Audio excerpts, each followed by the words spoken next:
Alright friends, welcome back to the channel. My name is Sean, and in today's video lesson I'm going to be guiding you through how to practice and find what in kettlebell juggling we call this float point, which is in simple terms the easiest place in the air for you to then manipulate or flip the handle of the kettlebell. So in future videos, when we look at our 5 basic flips, if you've already practiced how to enter gracefully into this float point, those flips or manipulations of the handle are going to be the easiest to execute. So what is this float point? At the top of our pendulum style swing, there is a moment where that bell comes to a float right at the apex of the movement, which is usually shoulder height, because that's where my arm extends to.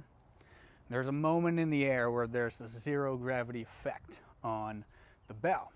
Now, when that bell comes in to a float, I'm able to manipulate the handle without the demands of gravity or the effects of gravity acting on the bell.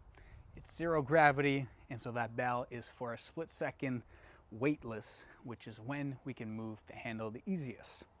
So to practice getting into this float point, it's important to keep your arm relaxed and go back to our refinement of the pendulum style swing, which, if you haven't watched the last video, is the kind of swing that has an emphasis on the bell rising vertical upwards, not away from us like the hard style swing, which gives us this soft entry into that floating territory, which we'll learn how to flip the bell in.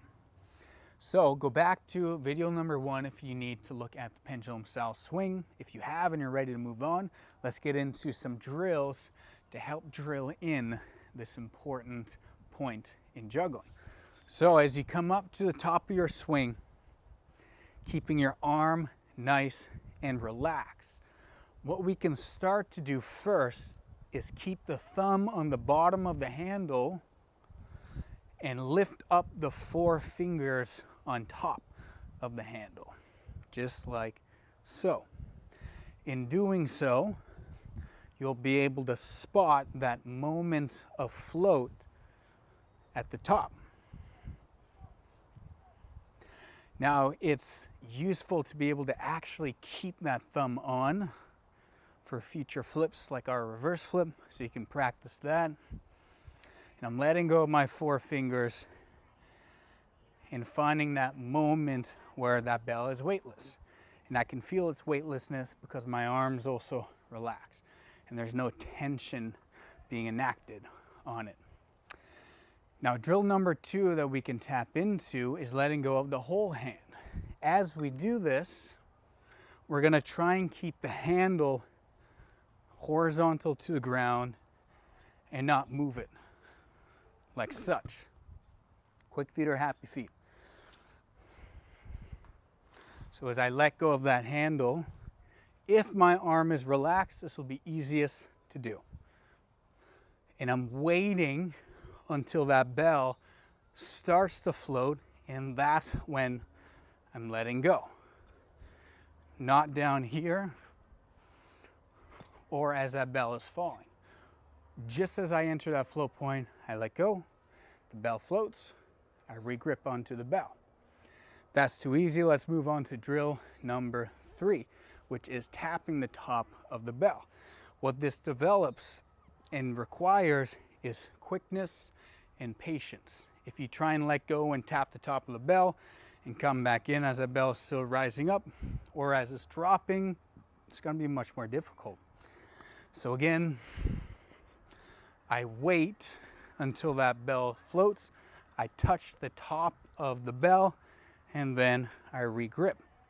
This is also teaching us how to be quick, which for different movements, for example, a tap flip, I need to develop that suppleness and that agility and quickness with my hands.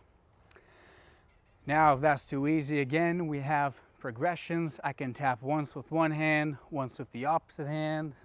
So it looks like this: tap, tap, grab, tap, tap, grab, tap, tap, grab, switching hands, bop, bop, bop. And again, this develops that suppleness and quickness, as well as that clear discernment of when that bell comes in to that float point. Now, lastly, what I want to leave you with is this idea of just being relaxed as we swing. Finding that float point and learning new skills requires us to be relaxed, because that's when we're the most peripherally aware of what's going on, not only what the bell is doing, but what our body is doing and where our feet are.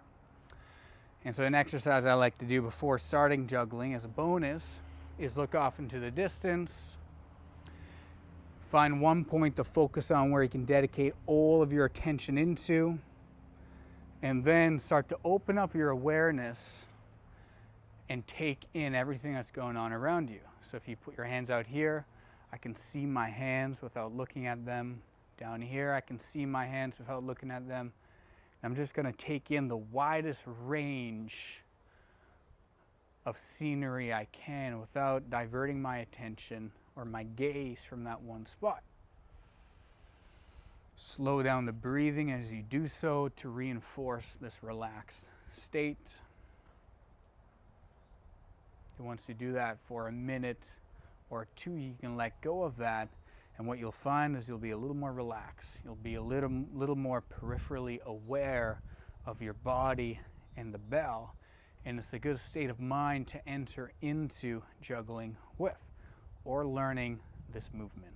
Again, if we have tension in the body, it shows up, not only physically, but psychologically. So if you're worried about dropping the bell, that's psychological tension that's going to relate and go into the body to create a firm grip, a death grip as we call it, or tension throughout the body that restricts that fluid movement, which is what we need in order to manipulate the bell and be good at juggling, or at least smooth at juggling.